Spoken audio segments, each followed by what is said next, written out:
Well,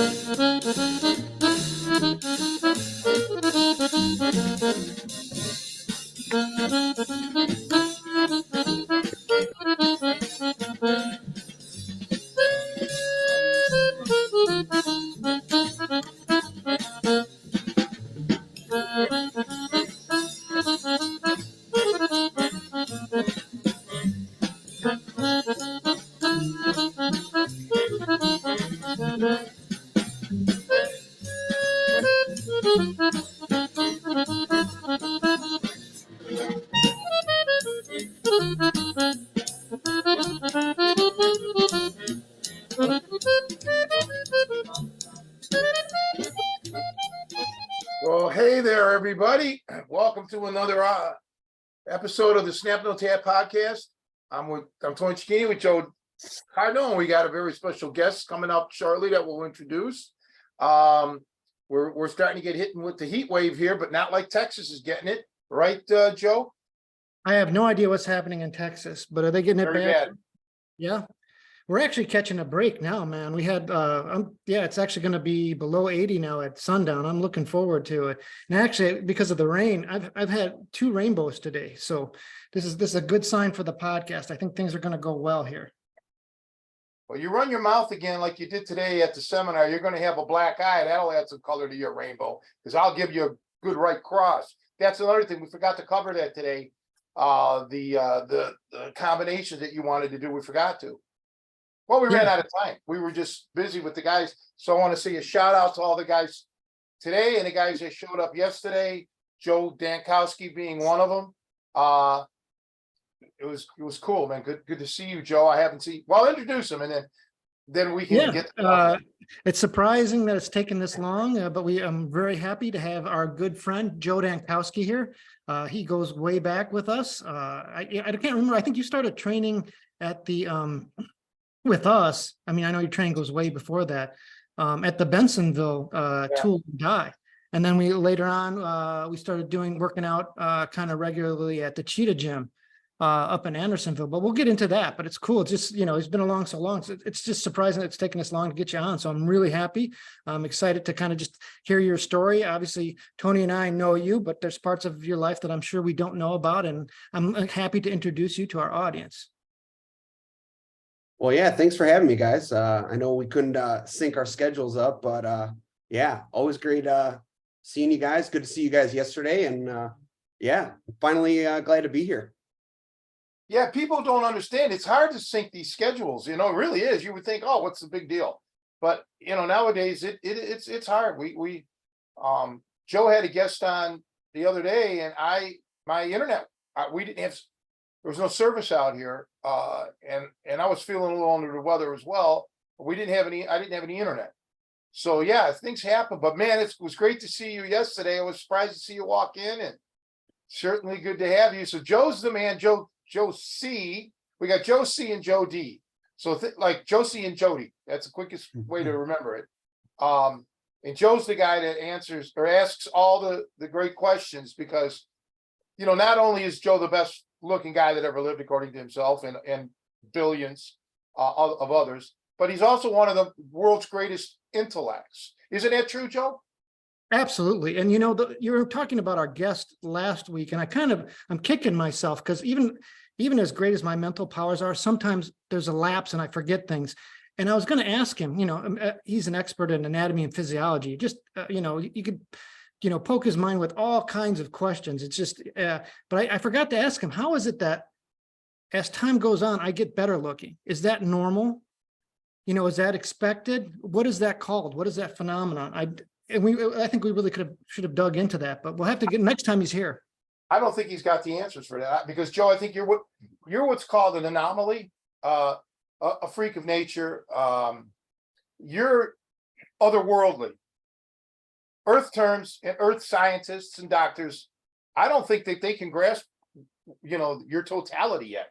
You're an entity of physical pulchritude. It's interesting because that came up on the podcast a little bit because he's a man of science, but he's also was a spiritual guy. And we talked about how science answers a certain range of questions, but certain questions like how my looks progress, maybe are in the realm of the supernatural and are really the realm of priests and philosophers and prophets and things like that. And they cannot be answered. And schizophrenics. Yeah, right. Yeah, exactly. So So let's get back to Mr. Dankowski, because, you know, we've waited 10 years or however long we've been doing this podcast to get him on. yeah, so Joe, like we're gonna introduce you. Like, so you're a Chicago native, is that correct? Did you grow up here? Yeah, I'm born and raised. Yeah, 36 years old, and yeah, I've grown up right northwest side my whole life, and you know, my parents both my mom came from Cuba actually, and my dad was born and raised in Chicago. So yeah, kind of been here all my life. Now, how did she immigrate and meet him in Chicago? Is that how that kind of worked, or? Yeah, she did. So they actually met in nursing school, believe you Oh. or not. Yeah, both of them were nurses. My dad at a different time in life, he was there's roughly about a 15-year gap between their ages. So my mom was in nursing school, and my dad had all these factory jobs, kind of got tired of you know, the layoffs and you know, they're shutting down the plants and all that stuff. So somebody had mentioned to him, hey, go to nursing. It's a good field. And sure enough, you know, went into it. And that's how he and my mom met, both at different stages of their life, but that's how they came to be. That's cool to find out. Hats off to him, because, you know, doing this anatomy and physiology class, which to me is just like getting the beginning for a lot of these people who are doing nursing schools. It is hard as hell. You know, like I've done a lot of IT classes, other things. It is no joke. You know, the amount of information, you know, the different landmarks on the bones and, you know, the muscles, every week after week, you have to really bust your ass memorizing. I was worried because, you know, obviously a man of advancing years, memory is not like one of my fortes. So yeah, anybody who's willing to switch gears like that and like say, hey, I'm doing X, I'm just going to go for it and do Y. That's impressive. It takes guts. Yeah, my dad was an interesting guy. He did all sorts of things, big fisherman, big into motorcycles, rode motorcycles, worked on cars, built cars, stuff like that. Rode horses, all sorts of different things. Yeah, so a lot of different stages of his life before going to nursing. So yeah, it was definitely a shift in gears for him. While you're growing up, did you work on cars a lot with him? No, that didn't work out well, you know. Never been a car guy myself. You know, we still actually have 2 of his bikes in the basement that at my mom's house that we're still trying to figure out how to sell. One's the full body, and the other one's kind of like partial body. So if you know anyone looking for old motorcycles that knows how to do something with that, you know, let me know, because she's been looking to get rid of that since he passed. But yeah, me and him never got into that. That was his thing. I was kind of more into like sports and athletics. He was more into that kind of stuff. Yeah, so that kind of segues into the question. So growing up, so the sports thing was not something you got from your parents? Neither of them really did sports. Like my mom being an immigrant, you know, it was kind of, she came to America at 8 years old with other relatives in my family. And it was kind of, you know, go to school, get a job, make a living. Like that is the goal, right? Mm-hmm. Like you're in America, time to work, right? That was kind of the mentality that my mom had. Very hardworking woman. And then my dad, he was into sports at an early age, but it wasn't really his thing. Again, he was a big fisherman. If I could, I can't even begin to explain how much fishing equipment is left after my dad passed. I mean, you name it, he's got it. He was so into it. The amount of books that he had, the amount of stuff that he would create on his own, not just purchase. So my dad was a fisherman, you know, throughout. So yeah, very, very different hobbies. Did he take you on a lot of fishing trips? Yeah, early on we went all over the Midwest, Michigan, Wisconsin, just, you know, a lot of fishing trips early on. Then my sister was born, so those kind of stopped. And then once she was of age, we started going on those again. But yeah, so early on we kind of had that where fishing was, we loved doing that with our dad. But then after a while, kind of grew out of it and didn't go as much. Is it something you still think about doing, or did you kind of just once you stopped going with your dad, that was it? Yeah, no, I kind of grew out of it at a certain point, and it was kind of his thing, and I had my own things. Do you have any, did he have any like fishes like mounted or stuff that he needed, big catches like that around the house? Was that a thing? No, nothing like that. No. Plenty of pictures though. Plenty of pictures. Him sitting there, just big giant thing hanging off a hook. There's one funny picture that we had with him and my mom. Again, my mom just went along for the ride. She, loved my dad, so of course they went on many fishing trips before I was born. So there's a funny picture where they're both holding fish. And again, she's a very novice fisherman. Anything she knew, she learned from my dad. And so he's holding this like small little, guppy looking thing. And then she came out with the catch of the day, this 3-foot monster, right? Him being this, almost pro fisherman, and she got the best of him. So we have stuff like that around the house, which is pretty cool. Good memories. Now you said I'm sorry, you told me that, again, senior moment here, but she was Cuban, is that right? Yep. Cuba, So, Havana, Cuba, she was born. Was her migration, I'm getting my timelines, it was probably, this was post-Castro when she got out then? Correct. Yes. Did she ever talk about like living, I mean, she was 8, I don't know if she would have any memories of being there, or did she, I guess, can you even go back? Or I mean, is that something once you're gone? It's been on our list of things to do together. I have not been, neither has my sister. And my mom has not been back since she left when she was 8. Just, life kind of gets in the way. You guys know we've had some family issues with recent years with passing. So, she's been taking care of a lot of people. So I made it a point to tell her like, hey, we need to go take a trip together. I'd love to go. At this point, I don't think we have too many relatives that are still living. There might be 1 or 2 people that are, who knows if they'll even know my mom. They definitely won't know who the hell I am. But yeah, we want to go take a trip and go visit and see what it's like. I hear that's difficult again. Like there was a brief period where they kind of opened up a little bit and then they locked that back down again. So I don't know how easy it is now these days. Yeah, same. I'm not sure. I heard it was really hard, then it was really easy, then it became hard again. So I don't know. I'm gonna have to do some research, and yeah, I've thought about she's the kind of person that she won't plan it for herself. She's the last person on, everybody before herself. So that's actually on my list of things to do is make that a present. Just buy the damn tickets and figure out all the accommodations that need to be done as far as traveling to Cuba is what needs requirements, but surprising her with that, I think that'd be pretty cool someday, maybe in the next year or 2. The other thing, I'm a little disappointed thinking about this again, just missed opportunities, and I guess it's not completely gone. So I'm putting it out there now, but I'm assuming your mom cooks a lot of Cuban food. So you got to hook us up. I love Cuban food. So that the next time we're in the city, however we can, whatever we can do your mom, if she needs if she needs some chores around the house or whatever it takes. But if I can get some ropa villa from like legit source, yeah. Yeah, my mom's a mean cook. She's very, very much been an influence as far as our lives, as far as cooking.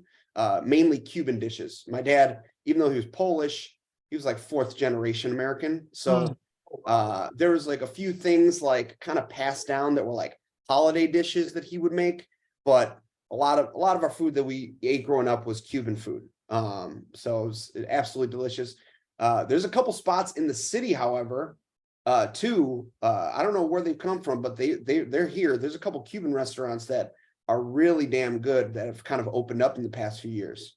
So Yeah, I mean, that's a great thing. Like a lot of times on the podcast, over the years, Tony and I have talked about the cool thing about cities, when you get to be a certain size, you get enough immigration in there where you can get all different kinds of foods like that. And yeah, and I mean, I, I'm still grieving. There was a Cuban restaurant on California near the Blue Line. It was called Pancho's. That was my introduction to Cuban food, and it's still like the standard for Ropa Villa. And I've yet to get it to that. Like it closed down. It was right next to the police station there, and I think like the cops always used to frequent it. It was great. And the other thing that was cool is that they had all these Three Stooges pictures up in the front. They had this diner. I just love that. Like they had this cross-cultural, like it didn't matter what your background was. You could appreciate the genius of the Stooges. But anyways, I digress. So my message to you, Joe, is learn how to cook those dishes. Man, I don't know if you can. Can you cook those?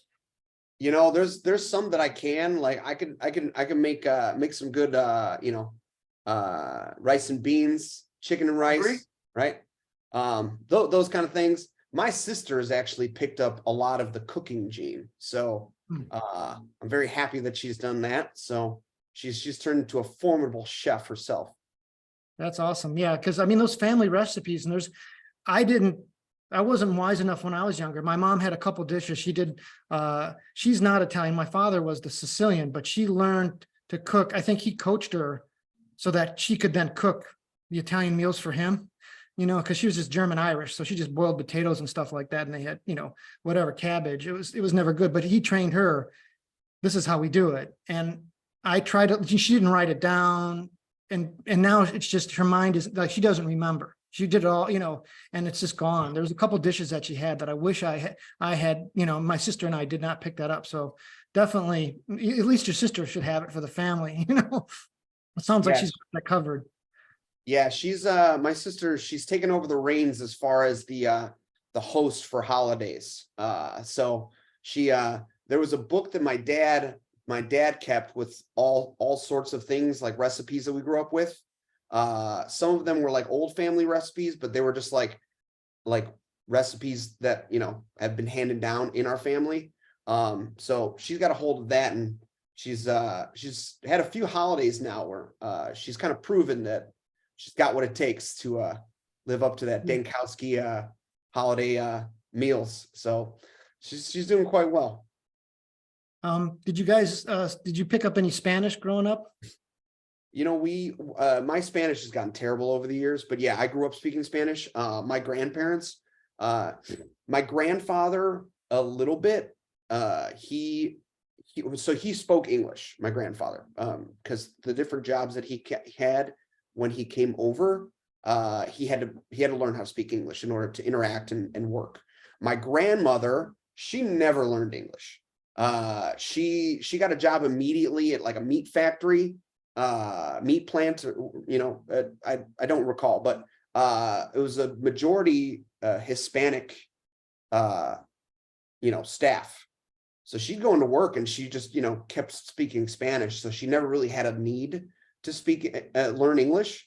So her English was pretty shoddy. So at a certain point after we were born, my grandmother was no longer working, and so she kind of was like our babysitter. So because she knew nothing of English, we learned Spanish inevitably. But yeah, unfortunately it's gotten rusty, but I still can pull it out if I need to.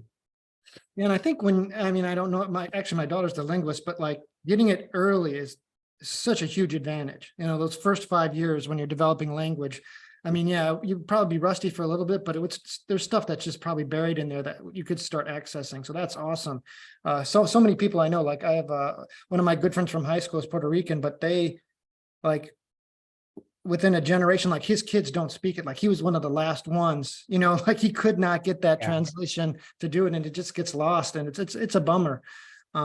But that's cool. So did you grow up like neighborhood wise? Were you more in a Hispanic neighborhood or more in like a Polish neighborhood, or neither?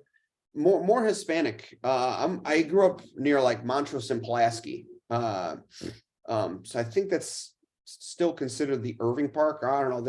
They've kind of shifted lines over time, but yeah, very predominantly Hispanic neighborhood. There used to be certain areas that were a little bit worse than they are today. You know, things have changed over the years. Certain streets were off limits if me and my sister were to go, like, you know, bike riding or, you know, skating somewhere. But yeah, predominantly Hispanic neighborhood over here. Yeah, there's still, like, Albany Park is where I live now, not too far from my mom's. There's still a lot of, like, you know, like if you go on Lawrence Avenue, there's so many good restaurants, like Latin restaurants. Actually, seems to be a lot more restaurants popping up in Albany Park that are of many ethnic groups. That's good to hear. You know, getting back to the Spanish thing, so I knew people Polish here in Chicago that never spoke a word of English, and they didn't need to because, like, your grandmother, they worked with the Poles. They had Polish television in Chicago, Polish radio. They could get by. All the stores on Milwaukee at the time were on Milwaukee Avenue were all Polish. You could literally get by without speaking ever learning English. Now the flip side is I know people who are from Ireland, Irish, like Stone Cold, and you know they don't speak Gaelic. Neither one of them. I mean, I guess that because I don't know if that's I don't understand Irish enough. I mean, Joe Cardinal, you're part Irish, but I guess you're not born speaking Irish or Gaelic, I guess, right? I don't know. Does anybody know? I don't know. Yeah, I don't even know if my grandfather, you know, who was the Irish, you know, whether his name was Kane and all that, but to my knowledge, yeah, I mean, he was one of those, like, you could argue, did he barely speak English, you know, but he did, I don't know if he was definitely not bilingual. So you grew up there. So when did you, like, what sports, like, when did you start getting, was it like the classic Little League and that kind of thing that your folks got you involved in? Yeah, I played baseball was my main sport growing up. That was the first thing that I, you know, loved, actually had a major passion for. I think I started playing when I was like 9, maybe 8. And yeah, ended up playing just every year, just that was my thing. I wanted to play other sports. My parents were very like, you play one sport, right? Play one sport. Like, you know, like you don't need to play football. We don't need any of that in our house. You know, I guess they were ahead of the times as far as the brain trauma aspect. But yeah, so I played baseball majority of my time. I played occasionally like rec basketball and like intramural stuff. But yeah, that was my first passion, man, baseball. Which park? Played at a few. So I started over at Independence Park. It's a small little park on Irving. I don't know if you've been there. Yeah, I know exactly what you're talking about. Yeah. So that was like early on. That was where they had like, it wasn't even, it was, I guess it's a step after T-ball. I never played T-ball, but like, it was like the pitching machine, you know, that wheel. Yeah, they'd have a coach. They'd put the ball in and it'd come shooting at you. So I did that for 2 years with, it was baseball with a pitching machine. And then I went over to Portage Park. It's a little bit more west of here. It's a big park. Softball there. Yeah, and I played baseball there for a few years, and then I went over and played over at like Rogers Park. Yeah, so it was a big difference, like way up north there. So at Portage Park, did you ever jump off the high dive from there? No. That's a hell no for me. I'm a ground athlete. Okay. I don't do heights. Yeah, no, you couldn't get me to jump from anything that high for sure. Yeah, I've never done the 10 meter either. That looks fucking terrifying, but I've known a lot of people who've done it, and I hurt myself just off of normal diving boards, you know, so like I can't imagine. And even like I said, just a jump would, you know, be and like, you know, to Tony's point, you want to protect the business, you know, the important stuff. So the 10 meter out here, not far from where I live, Fox River Grove, they got the ski jumps. They got 2 ski jumps. These are Olympic ski jumps. And I've met people who did the one ski jump, the lower, but some of them won't even do the bigger one because you're way up. I mean, you're like, I don't know, 150 feet up or something. And you're coming down to ski jump. I can't even fathom that. And you always think about that agony of defeat guy, you know, in the Wild Yeah. World of Sports. That'd be my ass. I'd flinch right at the last minute, and that'd Well, be it it. won't be my ass because you'll never get me up there. It's not happening. Yeah. I'm like Joe Dankowski. I don't like heights. I don't do heights. Yeah. Did you ever see? I've seen images online, like Instagram or whatever. They used to do that. At least they demonstrated it a couple times in Wrigley Field. Like they set it up like a fake ski jump thing, like off of the. I don't even know how. I'll have to look it up, but you can find it that they used to do that. They did that a couple times, which is just hilarious. So you did T-ball and Little League growing up, and then no sports in like grammar school or anything like that until was it high school when that changed? Yeah, I mean, I played a little bit of like rec. There was like you know, they would have the I went to a Catholic grade school, St. Viator. So they had like a basketball team and a volleyball team. And yeah, I never played for the basketball team. I would do like the intramural sports. Mhm. And then, you know, they never had a baseball team, otherwise I would have played there. But yeah, I played baseball like in high school, along with like wrestling and yeah. But as far as grade school, there was never anything for me to do except, you know, I could have tried out for the basketball team, but I really didn't really care for basketball that much. So you're like me, you're a Lane Tech alumni, right? You went to Lane? Sure. And then we're all over the place. We really dominate. And then so was it like freshman year, you're like, okay, now that all these sports are open to you, that's when you just started right from the get-go trying those? No, not really. I mean, I had a few things that I liked, and you know, just, you know, baseball was still my number one thing. That was probably what I was pursuing more than anything. I actually wanted to play in college, and I was pursuing that. And then my parents eventually kind of, you know, there's not much market for 5'9" shortstops in the MLB, believe it or not. So my parents were like, you could either, you know, go to school and go to some of these small schools and, you know, D3 something or other in Iowa that is not known for education, or you can go to one of these schools that you got into that are geared towards education and, you know, come out with something better later on. So they kind of won that argument, and, you know, I think it worked out for the better. You know, I have guys that pursued that dream playing ball in college, and, you know, some of them played for a few years, but same like me, you know, like we weren't gifted with major league talent. So it gets really tough at that level, and they kind of bounced around, and, you know, maybe didn't get the same education that I did, considering I went to a better university and decided not to pursue anything. So Obviously, you know, when did you start wrestling? it wasn't until like 8th grade that I kind of got into it, and then did it a little bit, and grew up a WWE fan. So it was kind of started early on. Like that was probably another thing that I loved. I loved pro wrestling, man. And then after a certain age, you kind of learn it's not so real, is it? You know, and kind of started leading into like what the real is. So that's kind of how I kind of got into it and moved on through there. Was it kind of a natural transition, or was it tough going from baseball? Or I guess at 8th grade, you're kind of like, you almost don't even, I don't know. How was it like when you first started? I guess I shouldn't. I mean, it wasn't any sort of transition. It was just kind of new, you know, and it's not that everyone, you know, some people are gifted. I was always a pretty decent athlete. So I was pretty decent at most sports, I'd say. Never really good at everything, but I felt like, you know, I'm pretty decent at things, and wrestling's pretty physical, and you know, kind of made up with attributes, and it kind of fit me. So that's why I enjoyed it. Yeah. Did you wrestle all 4 years at Lane then?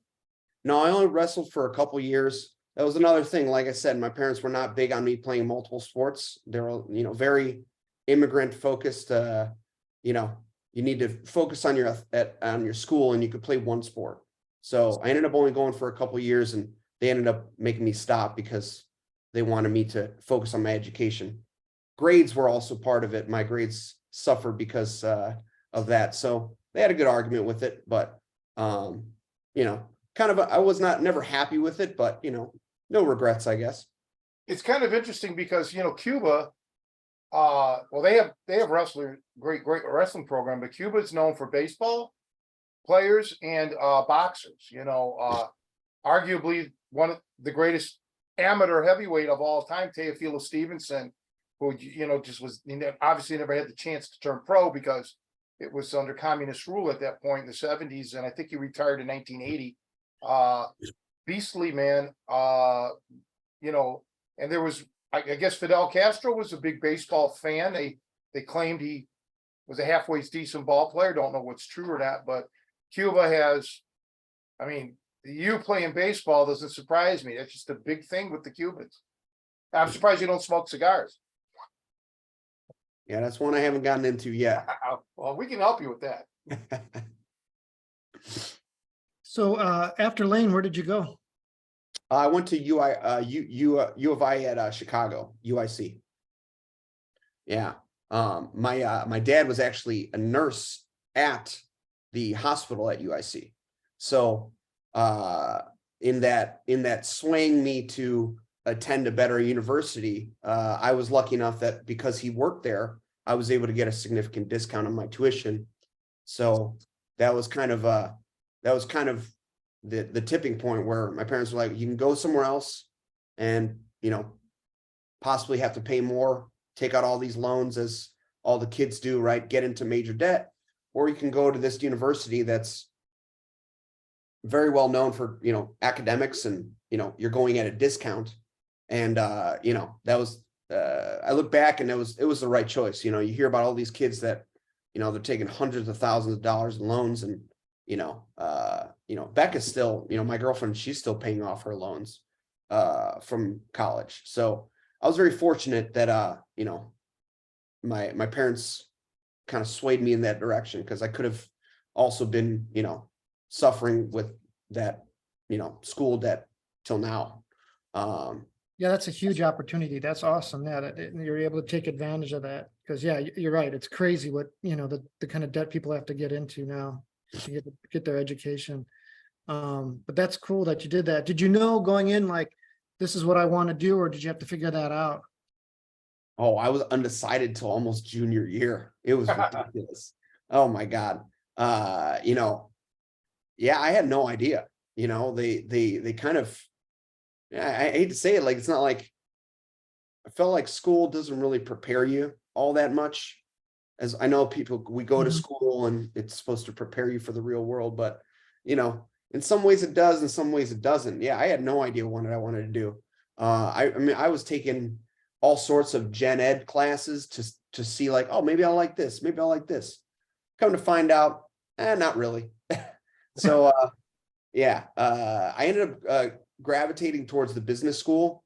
It just seemed like the right choice, like, as far as having a business degree in any facet would be beneficial in my life. So I shifted towards that college after being undecided.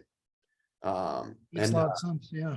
What do you mean that college? What do you mean that college? So they have like liberal arts college, business college, like. So UIC is a business college? No, but that's one of the colleges, like one, like that, like the subgroups within the university, like. Yeah, like a university is made up of different colleges. So like you could be going to the same university as someone who's going to liberal arts, but you could be in the business college. So it's like same Kellogg school up there, the Kellogg thing in okay. Northwestern, yeah, like Northwestern has the same thing where like the Kellogg thing, yeah, exactly. Yeah, so if you're at a university, there's like, basically, instead of thinking of it as college, think of it as colleges, programs. So okay. I decided to enter into the business program, the business college. Some people go to liberal arts and, other colleges that have specific, degrees. So, yeah. Okay, cool. I mean, I know UIC. I mean, I've been to their, on their campus and to their auditorium and whatever. But yeah, I never, I think, wait a minute. I think I know somebody else that went to UIC. I get UIC and I get Southern Illinois mixed up. I mean, I know geographically they're, miles and miles apart, but hey, I think I know somebody. Joe, didn't Dave, they used to train with us back in the in the 90s, didn't Dave go to UIC? I don't That's what know, I'm thinking. but I actually went for a semester and crashed and burned. So Oh. technically, yeah, Joe took my path basically, but did a better job because I did Lane and then I went to UIC. But I also had no plan or no real direction.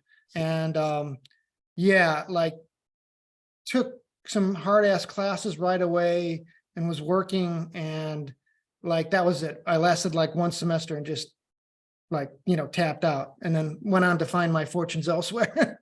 So good of you to stick with it. Yeah. But I did spend at least, a few months there, in my youth. So that's I don't know. Can't say it was the most beautiful campus.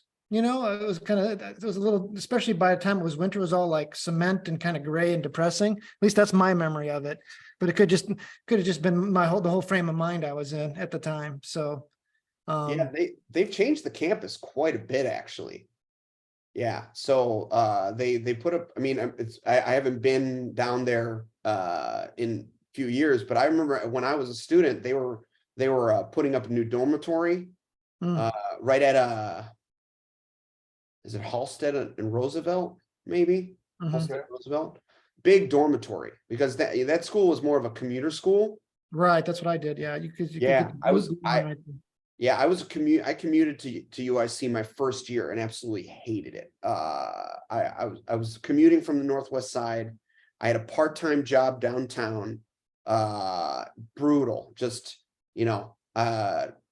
45-minute train to get home at night after working my part-time job to go back for 8 a.m. classes. Just kind of, yeah. But yeah, so they established new dorms, and they kind of changed that whole area, like right near Little Italy and all that. There used to be the projects over on Taylor Street. You remember that? Yeah. They kind of got rid of that. Like there's all sorts of like new bars and restaurants that have opened up in that area. It's very different now. Isn't the Hall House down the street from UIC? Jane Addams Hall House? Yes. Yep. Absolutely. Yes, it is. I was there. You're probably old enough that Jane Addams probably took care of you a little bit there and helped you. It's funny because the high school I graduated from in Cleveland was Jane Addams. Oh, really? That's cool. Yeah. So when I went to the university, they used to call it Circle, like going to the Circle. I don't know if that's, yeah, I don't know if that still was a thing. I think they were moving away from that. But yeah, basically the kind of grind you're describing, that's what I was like, why am I doing this? I hate this. And then, so yeah, if I had transitioned to maybe being on to more traditional, like being on a dorm and things like that, but I just, whatever. But that's cool that you were able to do that. Yeah, well, it wasn't until I moved onto campus that I really started enjoying UIC. So yeah, I didn't commute all 4 years, just that first year. The second year I started living on campus, and it really changed my entire experience, I will say.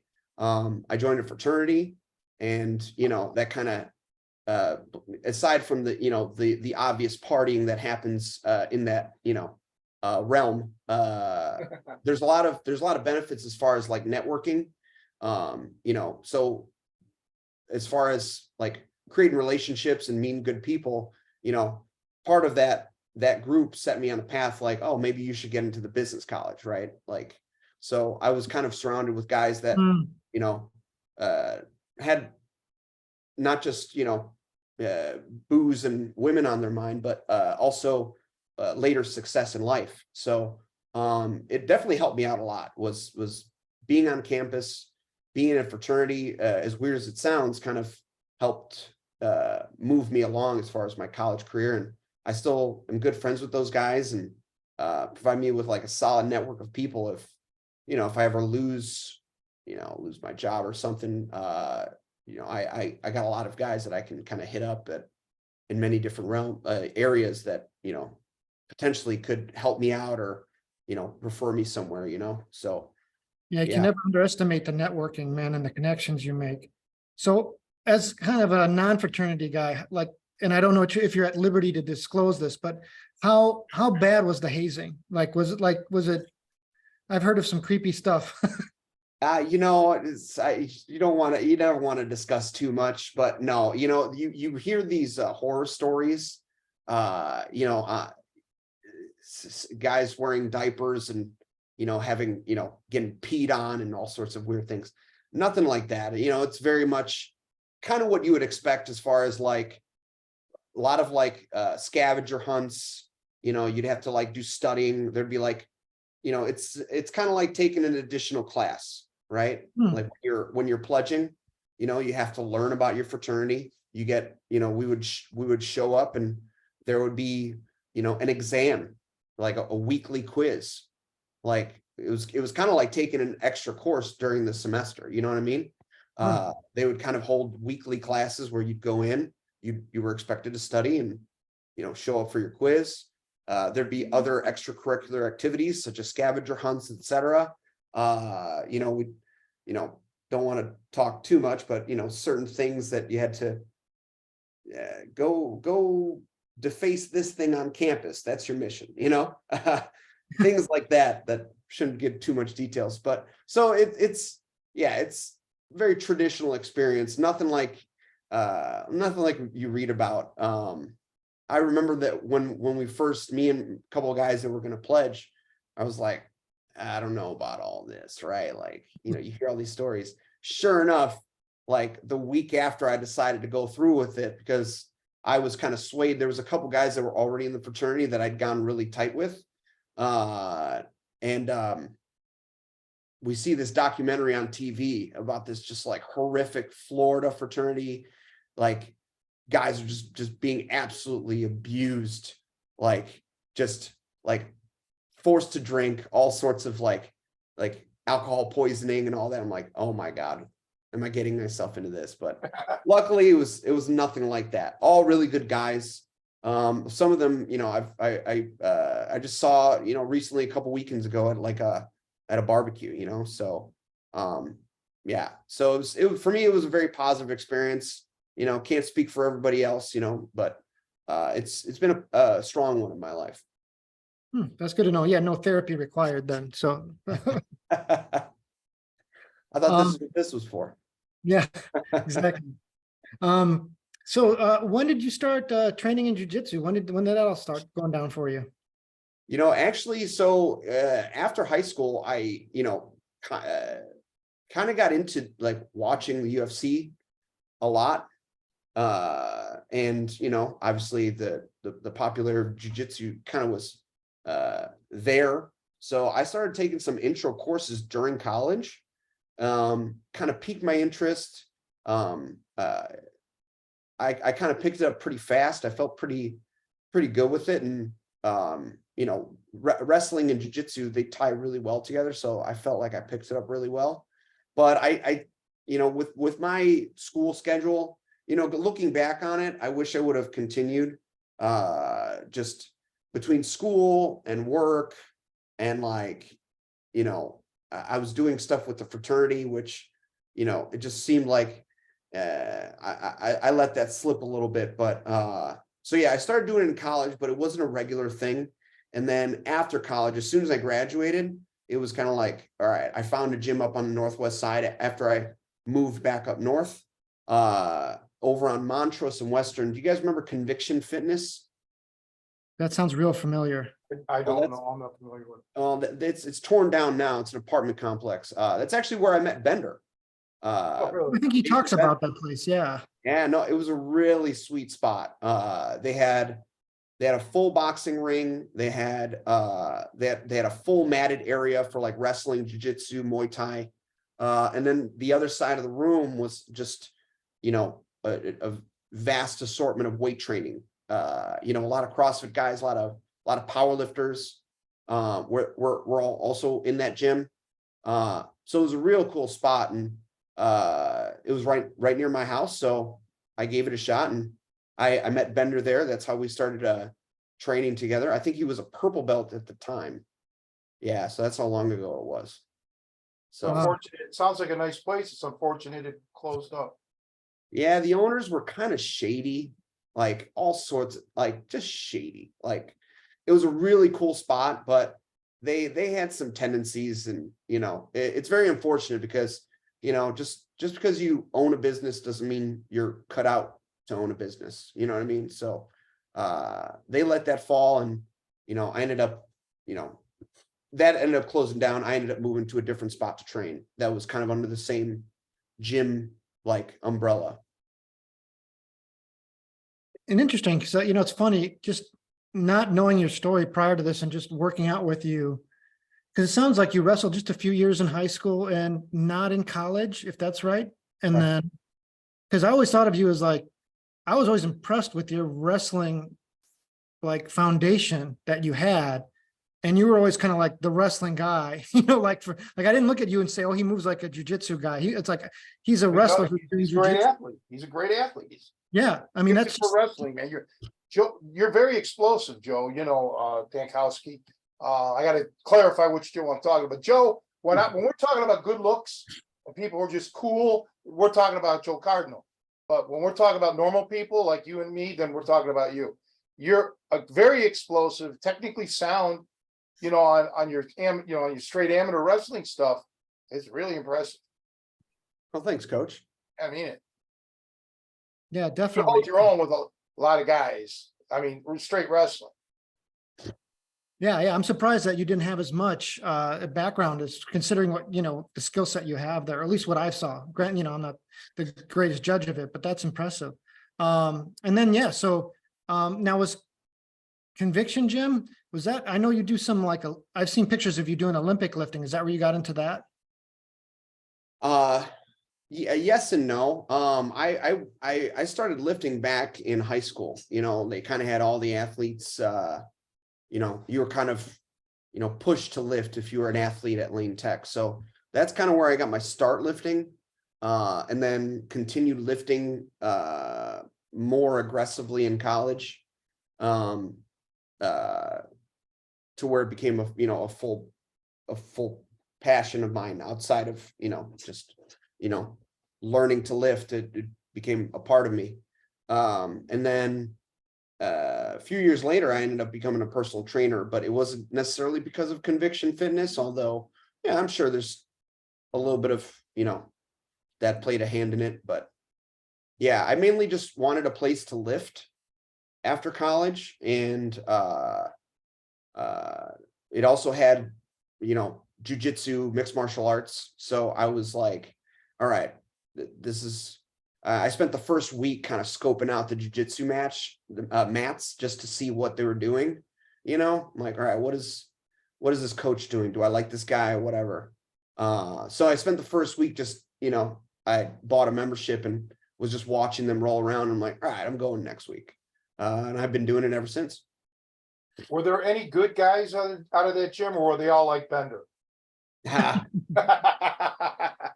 No, don't answer that, because I'm just ball busting, because I know Jason's going to watch this. So Jason, I'm only kidding. No, Jason's great, man. Yeah, he is. There was we had quite a few talented guys there.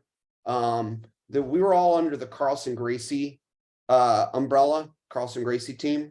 So after that it closed down, everybody just kind of shifted over to like the headquarters, Carlson Gracie, over in Logan Square on Milwaukee.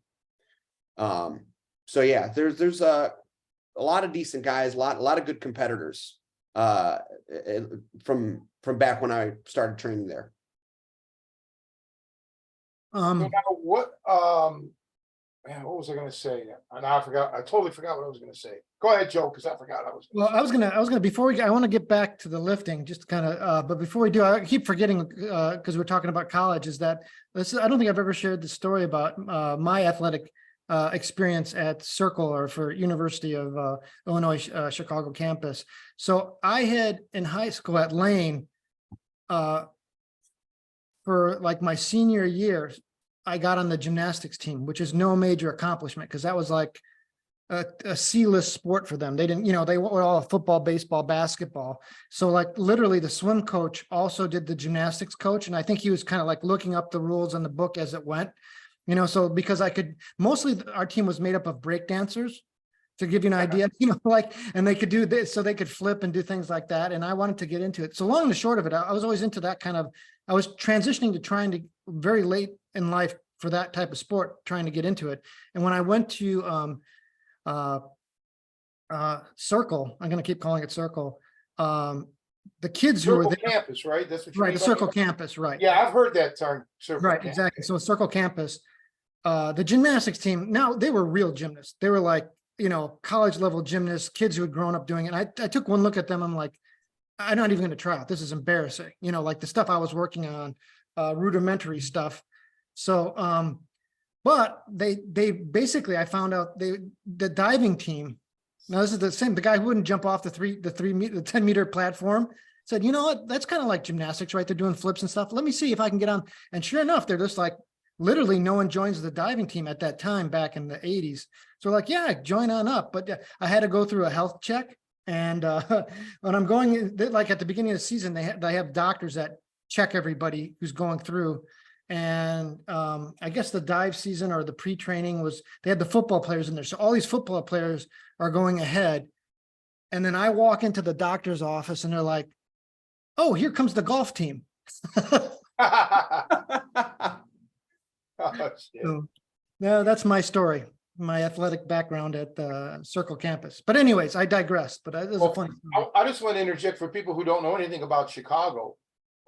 And I wasn't I didn't grow up here at all in Chicago, but Chicago with their park districts, I mean, I don't know if there's a better city, maybe New York, to be brought up in and have opportunities for athletics. Because I met a lot of old timers, that learned how to box at the park districts, right? Or learned how to golf. You mentioned golf, learned how to golf at park districts. The girl, the love of my life, she was like from years ago, we broke up a long time ago, but she was like the Chicago Park District diving champion, right? And she was a gymnastic champion locally in Chicago. So Chicago has a lot to offer. Archery, that's another one. Everything, man. Chicago's, I hats off to Chicago. Cleveland didn't have shit like that. That's on my to-do list this year. Archery. I gotta win everything. Do you have a place picked out yet, or? Joe can No. help you with this one. Yeah, there's a couple now, but the one that I've been to, so I actually got tipped off. One of the guys who on our podcast earlier, Rick Salo, who's a big Muay Thai coach and not too far from Jason's gym, but he hooked me up. There's a place in Park Ridge that's got a range and they do like really cheap private lessons, and they can hook you up with a bow. And then there's outdoor ranges out here by me. And I think actually we've had a couple guests. So the place that I haven't shot at is actually the Forteza Fitness. So we've had Greg Melee and Jesse. Those two guys, those are the sword fighting guys. But they're right by Rick Solo's school and Jason's school on Ravenswood. They've now opened up an archery range. So there's a couple different options. Like I said, I've never trained at Forteza for their archery, but I can say for sure that, gosh, I can't even remember, but Park Ridge has, not Park Ridge. God. Anyways, I'll talk to you afterwards. I'll hook you up. So Awesome. definitely know some recommendations. So it's cool. So as far as lifting, for me, like, I think like as a kid growing up, when I had access to weights, we were always doing things like bench presses and squats and stuff. Back in like Lane days, because like I said, the Olympic lifting is pretty technical. When did you get into Olympic lifts specifically? Or what were your lifts, I guess? The compound. I mean, the looking back on it, their lifting knowledge in high school was pretty, primitive. It was basically the football coach or one of the coaches was, a good lifter at some point in his life. So he kind of just dished out the workout plans for all of the sports, even though, different sports have different, requirements as far as like strength, power, speed, etc. So not exactly the best way to go about it. So I was following a plan from the football coach, which was very much geared towards football players, although it was handed out to everyone. But yeah, a lot of traditional lifts, benching, squatting, deadlifting. We didn't do we didn't do many. I'm not gonna. We did Olympic lifting, but not technical Olympic lifting. Let's just say that it was just like hang cleans, power cleans, but not with any technical prowess. They showed us a clean, and guys would try to emulate it, but there wasn't really good formal coaching. It was just how heavy a weight can you thrust off the floor and catch on your chest? You know what I mean? So yeah, not to hate on, you know, that coach or anything, but just kind of what it was back in the early 2000s, right? Like I think the knowledge as far as like sports training and athletic coaches is greatly increased. But so it started with just traditional lifting and just bare bones Olympic lifts in high school. I ended up wanting to get better at Olympic lifts, honestly, because of my profession, with personal training. I don't really train too many Olympic lifting athletes. However, certain clients come with that want or need where they want to work on those skills. Maybe they're a CrossFitter, and they, you know, want to get better at their snatch or whatever, right? So, you know, that's something that I wanted to be able to develop myself so that I could coach those kind of athletes. So as far as Olympic lifting, it's not, I haven't really set any primo numbers or competed at it, but it's just been something that I've supplemented with my own physical training, and also just for my career so that I can, you know, learn the intricacies of those lifts so that I can, you know, coach athletes, you know, and lifters to do them well.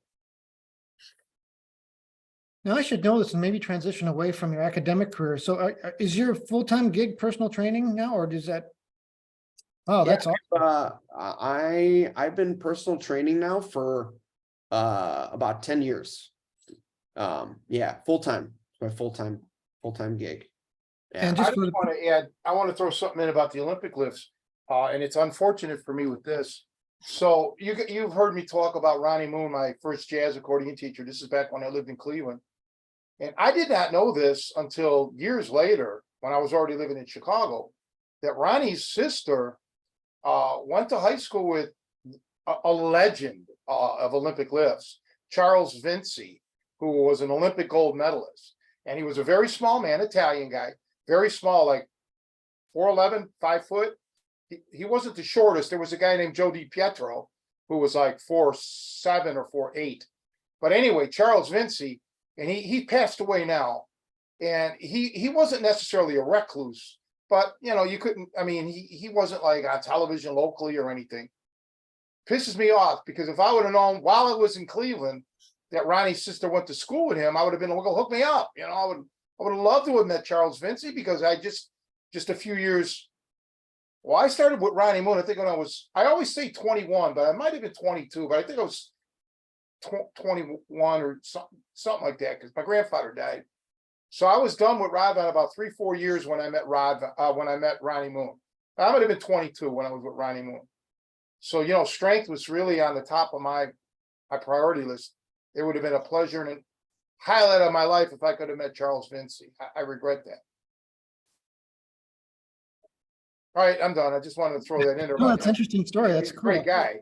You know, he's in the Italian American Sports Hall of Fame. He's pound for pound, he was the strongest man in the world at one point. Wow, Yeah. that's amazing. So do you? Well, I guess we should make a pitch for your business now. So if people did want to reach out to you for personal training, how do they get a hold of you? Where do you train out of, that kind of stuff? So I'm training at the same place I've been training for years. It's a Fitness Formula Club over in East Lakeview. It's right at the corner of Pine Grove and Waveland.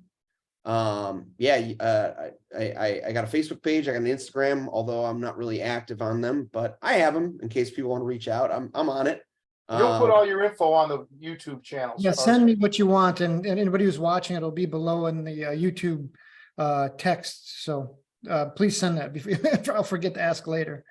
Yeah, I'll do that. Yeah, I primarily work out of FFC, and I do have like 1 or 2 clients that I do, you know, over the years that I'll do things outside of the gym, whether it be, you know, as far as like in-home or writing out programs that they can follow, online. I do those services. So, yeah. Yeah, Joe does some in-home servicing too, but of a different sort. Yeah, we keep that on the dark internet though. That's a whole different podcast completely. But yeah, so like, what are the kind of ranges of people that you work with? Is it? What kind of customers do you have? So being that it's in Lakeview, it's right by Boys Town. So, I would say that majority of my clientele are gay men, mainly just trying to put on muscle mass. So I tend to have those kind of guys gravitate towards me. Just, it's kind of, if you know that culture, vanity is a thing in that neighborhood. So, a lot of, being that it's Pride Parade Day today, they kind of get ready for like events like today where they can, be out on the street and show it off. But as majority, it's a lot of general population. You get a lot of people with minimal lifting experience, novices. They might be starting their fitness journey, or they could have a little bit of experience, but very, very generic goals. A lot of, want to feel better, want to move better, want to drop a little bit of body fat here, want to build a little muscle here, stuff like that. So really just general population. I've gone into doing some more post rehab. So clients, they go to physical therapy, they've had an injury. I've gotten into the space where I can kind of help clients transition from they've just got over an injury, they've done their PT work with the physical therapy, and I can kind of bridge the gap between, physical therapy and getting back into like, lifting training, at a smooth progressive pace. So I worked with those kind of clients, getting them back from rehab. So yeah, it's kind of, the gist of the people I see. And then occasionally, every once in a while, you get a surprise athlete or something that, that walks in the door that wants to do some very heavy ass lifting, or, train for a powerlifting meet, which is rare at that gym. But so yeah, that's majority of it. You mentioned obviously a lot of young men looking to bodybuild and things like that. Do you also have like a group of women that also work out? Do they have customers like that? Oh yeah, no, they have all sorts of,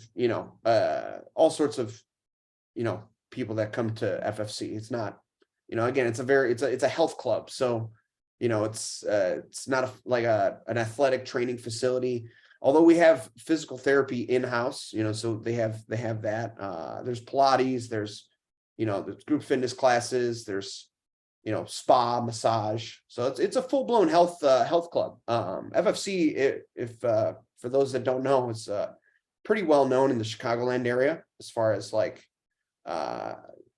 being up there as far as probably close to, I guess the best equation would be Equinox.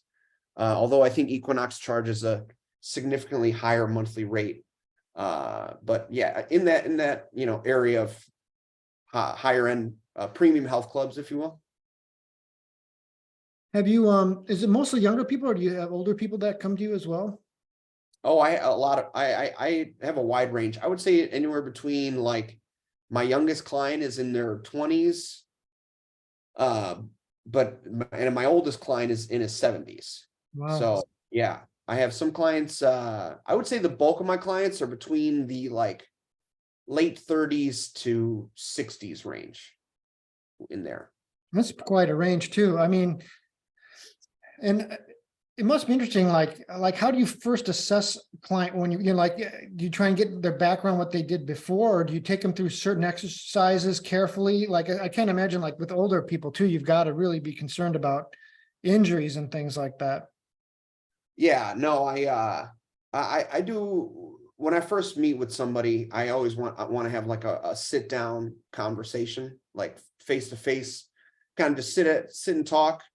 I take notes, and we go over all the stuff as far as their health, their injury history, obviously talking about their fitness goals, but it's important to know like what they've done in the past and what they've done to themselves as far as some people have nothing wrong with them. Other people have a long laundry list of injuries.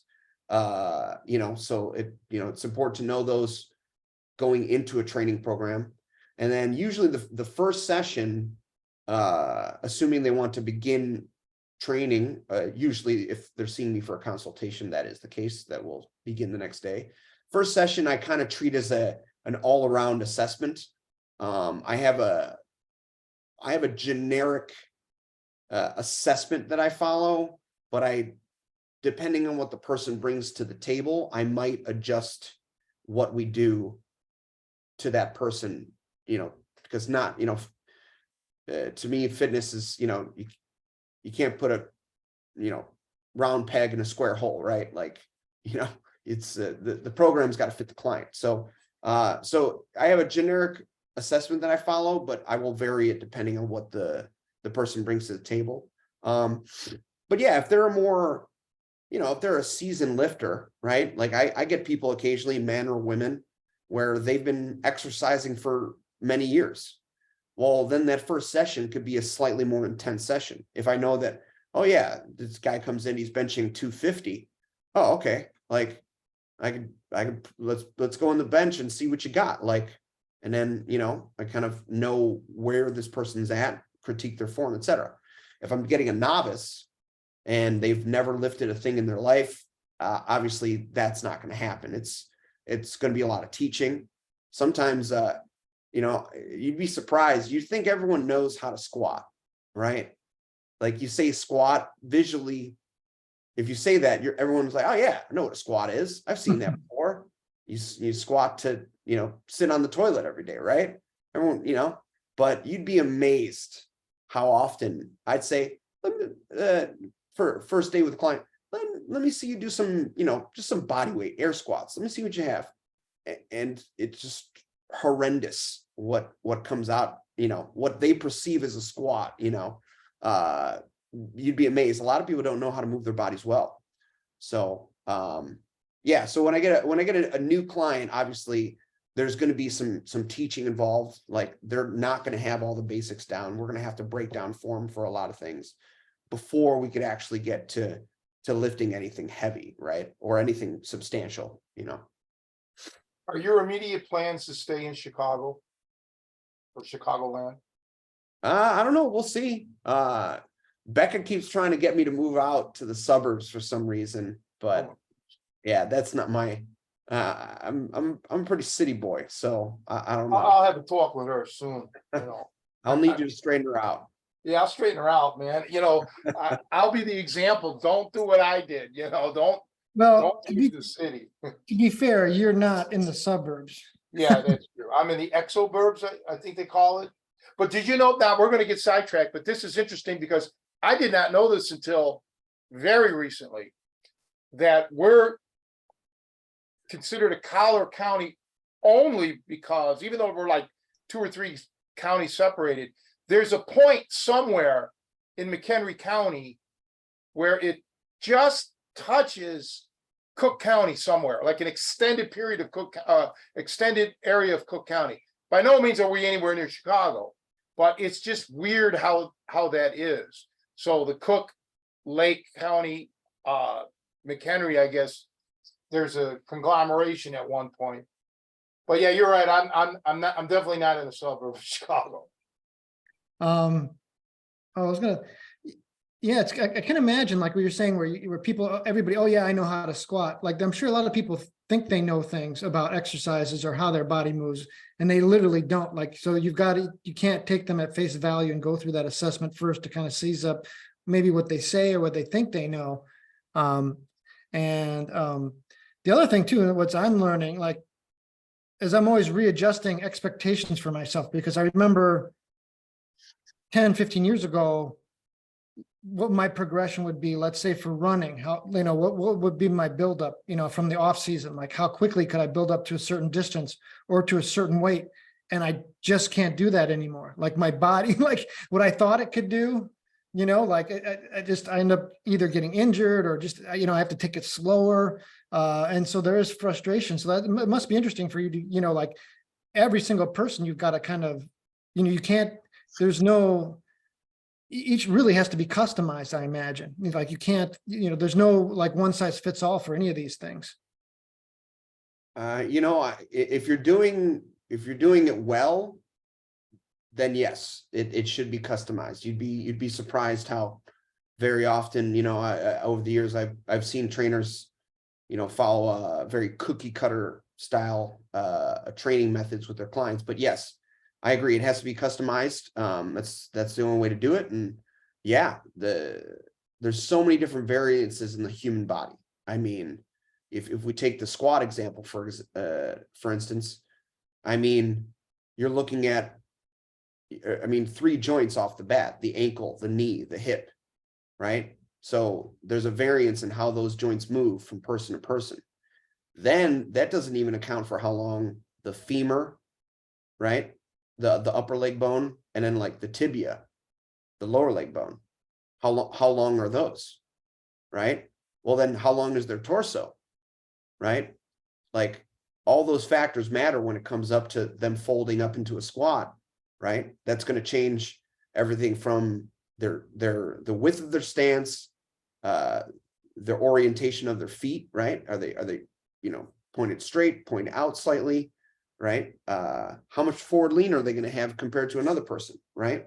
That's all going to vary. So yeah, it very much can be, a squat could look different very much from 10 different individuals if you have them, squat in front of you.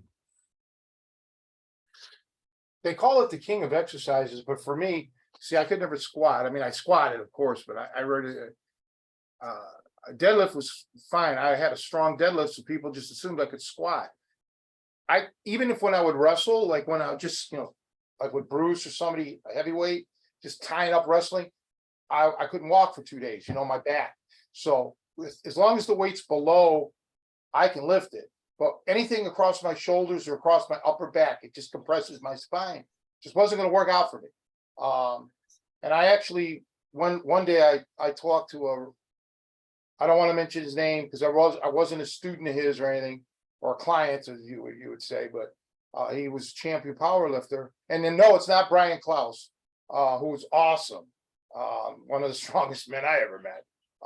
But no, it was just a guy locally, and I'm like, I would like to squat a little, and he saw what I was doing. He just didn't advise it.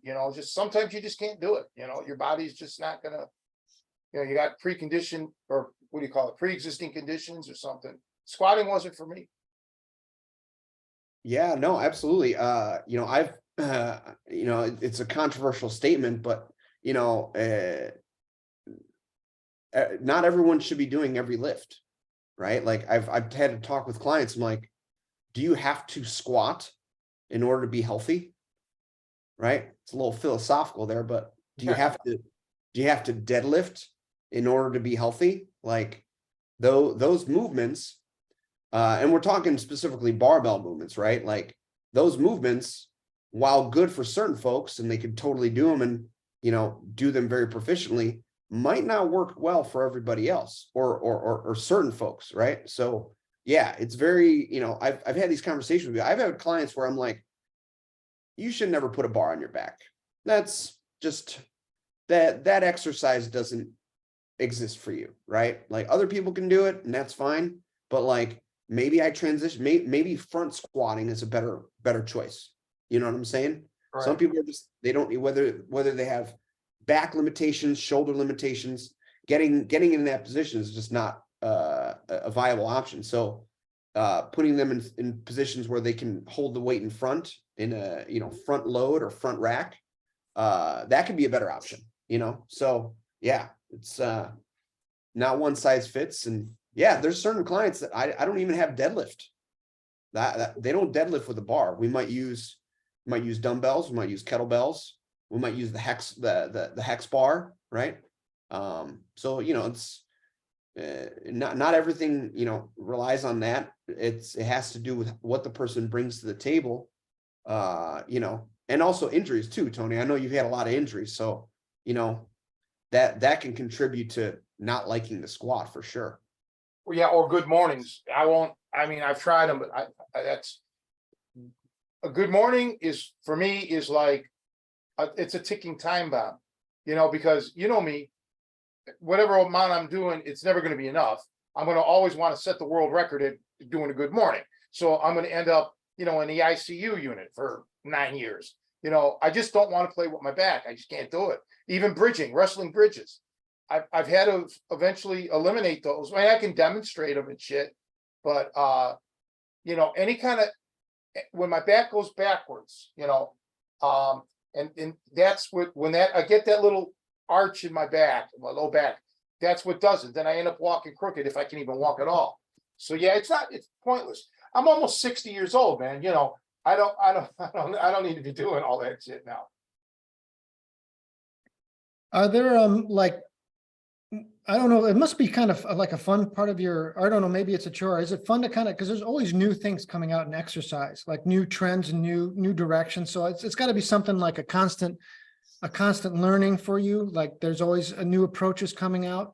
Are there any new approaches or things that are up and coming that have you interested or excited as far as like fitness? I can't really point to anything that has me really excited per se that's new. There are a lot of things, you know, that have come out that I'm not excited about, that, you know, as that become fads. But you know, it's a weird industry. There's a lot of the same principles that have worked for like 20, 30 years.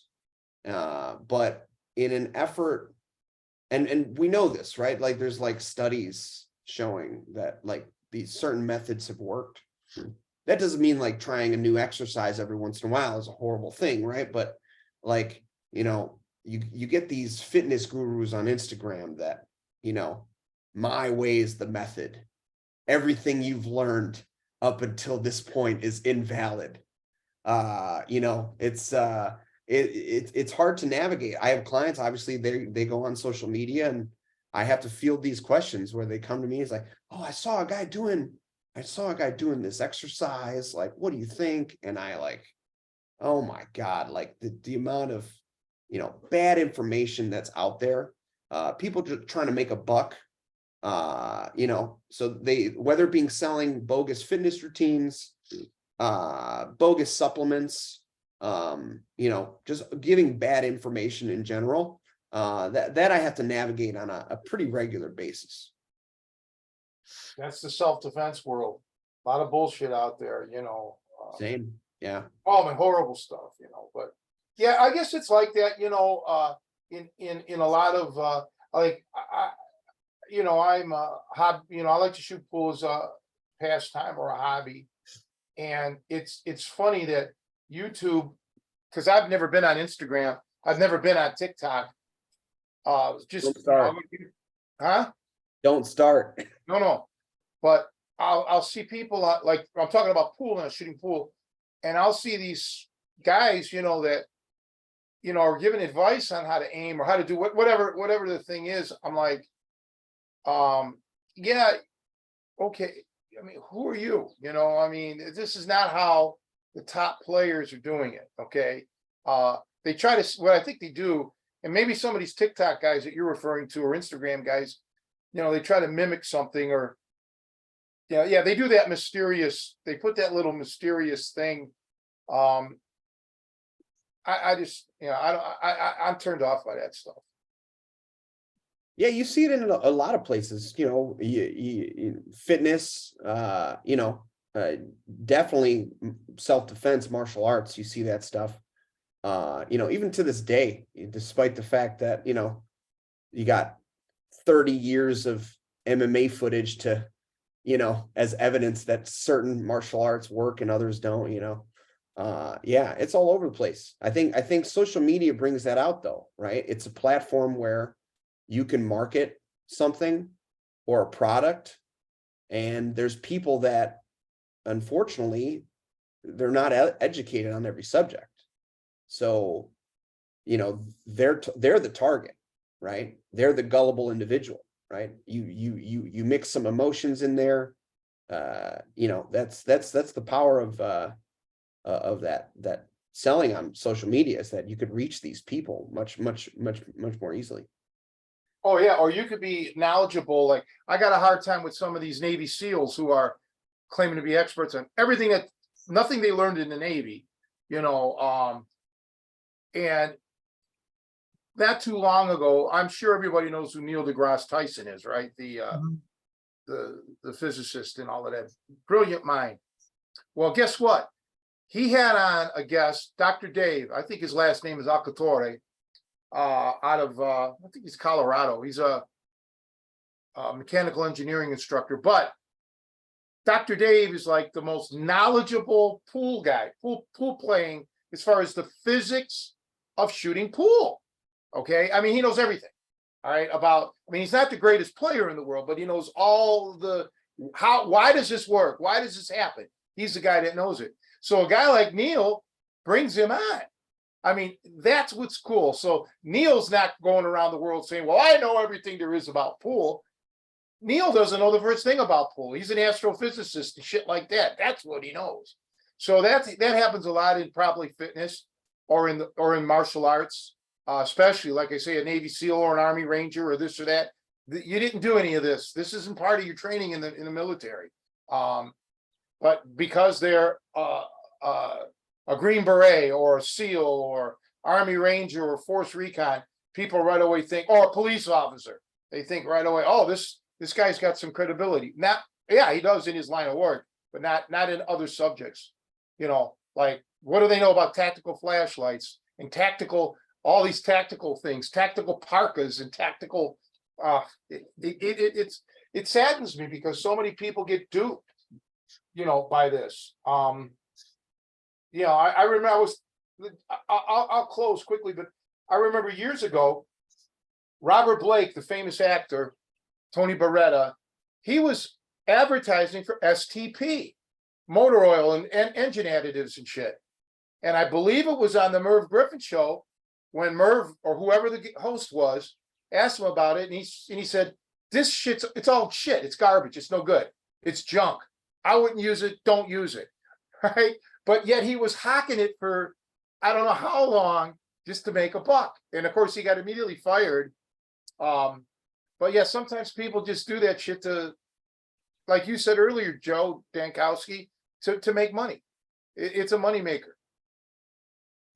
Yeah, absolutely. I've been approached a few times now. These MLM companies, these multi-level marketing, these pyramid scheme companies. I've been approached a few times in my adult life by these people, and they're the same thing, right? They kind of trick you into, not trick you, but they sort of omit details as far as what you're actually getting into, and they kind of promise. They promise certain things, certain outcomes, success, wealth, etc. through this path. Yeah, so it's interesting. It's everywhere. I've encountered that kind of people selling the snake oil. Well, look at these MDs.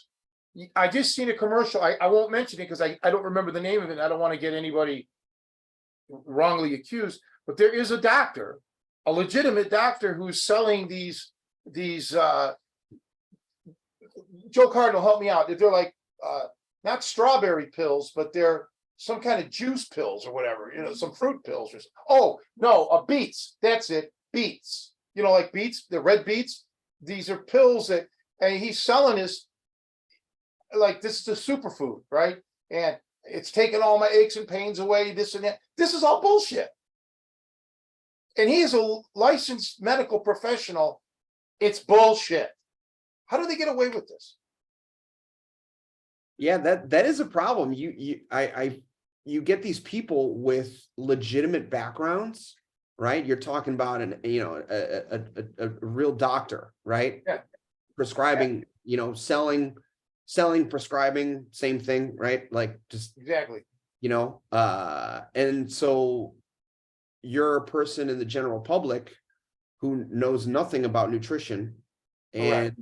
you see this doctor on TV, maybe an advertisement online, and you're like, oh man, these beet pills. Yeah. I need me some of that. Right.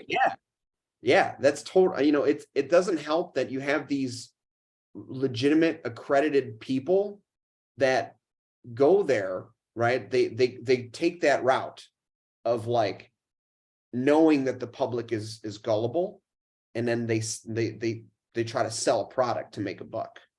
That doesn't help either, because you really just, again, if you're looking for people that are legitimate, how do you draw that line between who's legitimate and who's illegitimate, right? If you got a doctor that's peddling pills, right? And it's a bullshit pill, like, where do you draw the line? How do you know who's right and who's wrong? You see this in the fitness industry too. I won't mention this guy's name, but he's a clown on social media. I mean, people have this guy. It's this trainer who has all these bogus methods. He's a PhD, right? Legitimately. Yeah, legitimately, right? He's a PhD in exercise science or whatever. And he's got this humongous following on Instagram and YouTube. He's got all sorts of stuff out there. And again, it's very snake oil. His method is the way, but because he's got that PhD under his name, people think he's legitimate. He's got pro athlete. He's developed such a following. He's got pro athletes that train with him, that only further his legitimacy, right? Because then if you're the general public, you say, oh, this guy's training pro athletes. Well, he has to be the real deal. Yeah. But just because you're a pro athlete doesn't mean you know what's good for you, right? When it comes to like physical training, you know what I mean? Like, Oh, exactly. 100%. Well, it's scary. I guess it's nothing new. I'm sure it's always been that way. I mean, going back to, I don't know, Charles Atlas, at least, when he claimed he did all dynamic tension, when in fact he did lift weights. Nothing wrong with that, but he was marketing something in particular. But yeah, I don't know. And you can't convince these people that this guy's not legitimate, or oh, you're just a hater, or you're just jealous, or who are you, that kind of shit. I tend to not even deal with it anymore. When we're living out here, is my very first taste of group conspiracy theorists. Okay, when I lived in Chicago, I'd run into a conspiracy theorist every now and then, but in this area, they're all conspiracy theorists. Okay, and nothing is wilder. I mean, it's like they want to outdo each other all the time. I don't even deal. The only way I deal with it is changing the subject or walking away, because you can't show them facts. The facts, they have their own set of facts in their mind.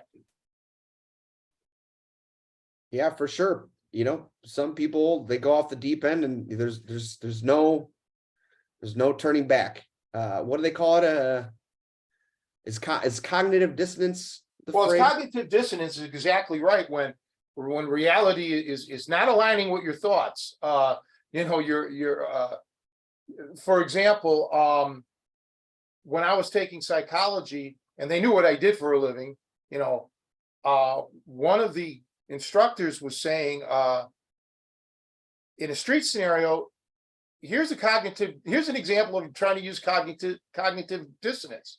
So he said, imagine somebody sticks a gun out at you and says, give me all your money. And you go like, wow, I'll do that in a minute, but damn, I really like the clothes you're wearing. That freaks them out, right? Because that's cognitive dissonance to these people, because they're not getting the reaction that they thought they were going to get. But yeah, you're right. There's so much of that going around. And I don't know.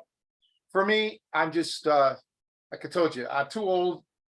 I'm burned out. I'm old. I'm an old crabby guy now. I don't want to be the man I am right now, but I just have to walk away from these people. It's flat people, flat earths. You know, John F. Kennedy is still alive. You know, he did not get assassinated. It's all fake. You know, forget about the fact that he'd be what, 105 years old or something. No, these people actually believe this stuff. It's scary. You can't rationalize with these people. Yeah, totally, totally. I've experienced this as well. I want to circle back before we close. We've been going about 90 minutes. And Okay. first of all, thank you for taking the time and you're talking with us. It's always cool to chat, and I've learned a lot about you, which is cool. Getting to know you actually. That's cool. So like jujitsu wise, what's your plans? Are you at some point hoping to open up a gym, be a teacher? What's the goal? You know, I get, you know, I've been getting asked this a lot recently, and I don't know if it's, you know, once you get to a certain level, people this just happens. But yeah, I'm currently teaching now. So I actually have, aside from my fitness clients that I have, I do have a few clients that I do. I have 2 private jujitsu clients right now that I train over at FFC, my gym where I train at. We got like you know, I got a little 5x10 mat that I throw in the corner, and we kind of do a little private session. I show them the double wrist lock per Tony. But Make sure they know it's not jujitsu. correct. I tell them about you, Tony. Yeah, you know, the details that you've shown me as far as you know, implementing certain holds. You know, ever since I was a blue belt, they changed my game. You know, I don't know if I ever told you that, but you know, until I had met you, I wasn't really doing much to people. I mean, maybe I was pinning them and, you know, like stuff like that, but actually finishing holds, you know, I owe you a lot of credit for that. It's easy with somebody like you. You're a gifted athlete. You're a sponge. And you have the thing that a lot of people don't seem to want to have, and that's that athleticism, that explosiveness, I meant to say. And it's thrilling to watch you wrestle. Well, thanks, coach. But yeah, so I currently got a couple private clients that I teach in my gym. And then I teach a nogi class once a week over at Viana Brothers Jiu-Jitsu over on Milwaukee and Rockwell. That's where I train jiu-jitsu currently. So I teach that once a week on Sundays. So yeah, I've kind of already started moving into a teaching role, if you will, at my school. So it's been a good experience. As far as long-term plans, yeah, I really don't know how to answer that. I get that question a lot. I think I've just been enjoying the ride. It's, you know, as far as like, you know, jiu-jitsu, catch wrestling, grappling. I even started taking judo this year. I finally pulled the trigger. Bender's been doing judo for many years now, and I've been putting it off, but I bit the bullet and I started training over at the school that he's at. So, you know, even further, you know, trying to change my skill set. That's been a new thing for me, is implementing the judo. But yeah, I don't know. I don't know if I have a long-term plan. I'm enjoying the ride. You know, maybe there's a chance for opening up a school, but that is, you know, that's not outside the realm of possibility. Well, just as an outside observer, I mean, clearly you have the business degree, so you understand some basics about business and how to do a business.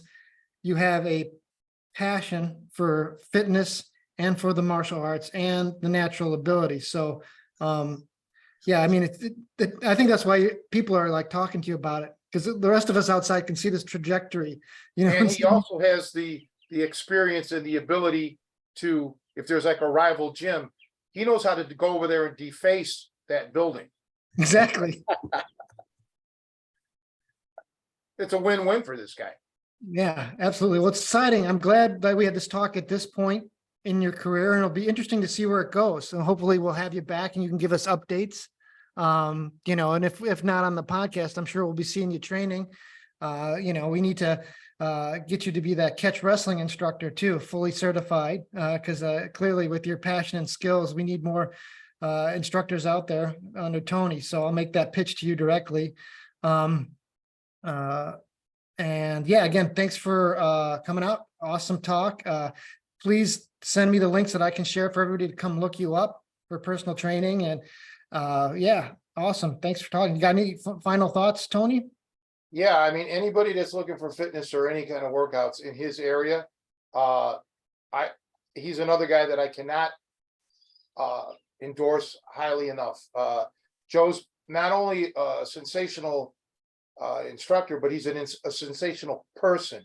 And that's a big thing with me. You can be the most knowledgeable. When you're a real asshole, forget about it. Joe is everything that I would want. I'm old enough to be his father, so anything that he's just like the perfect guy. If I had yes, he's just like awesome. So yes, I cannot there are 2 thumbs up and then 2 more thumbs up. So you got like 4 thumbs up for me, buddy. I wish Siskel and Ebert was still alive. We could get all of it. You'd have like more thumbs up than you could ever even count. Well, thank you, Coach. I mean it. Yeah. Thank you. Thank you very much for that. No, thank you guys, Joe, as well, for having me. It's been a minute, but yeah, happily finally get on. And yeah, we definitely need to get back to our regular training, those Saturday trainings that we were doing. That was a lot of fun. I'd You betcha. love to get All back right, into doing that regularly again. We are going to make an announcement next week when we get the dates scheduled for my July workouts at Bender Martial Arts and Fitness in DuPage Krav Maga.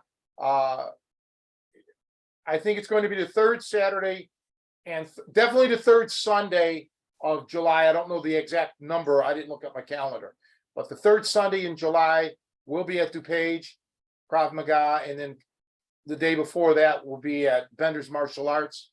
But yeah, once again, thank you, Joe, and make sure you tell Becca I said hi or good night, because I said hello to her earlier. Tell her good night. And Joe Cardinal, I'll see you hopefully soon. We'll go bike riding. Not if I see you first. All right. See you guys. Take care. All right. Thank you, guys. Bye-bye.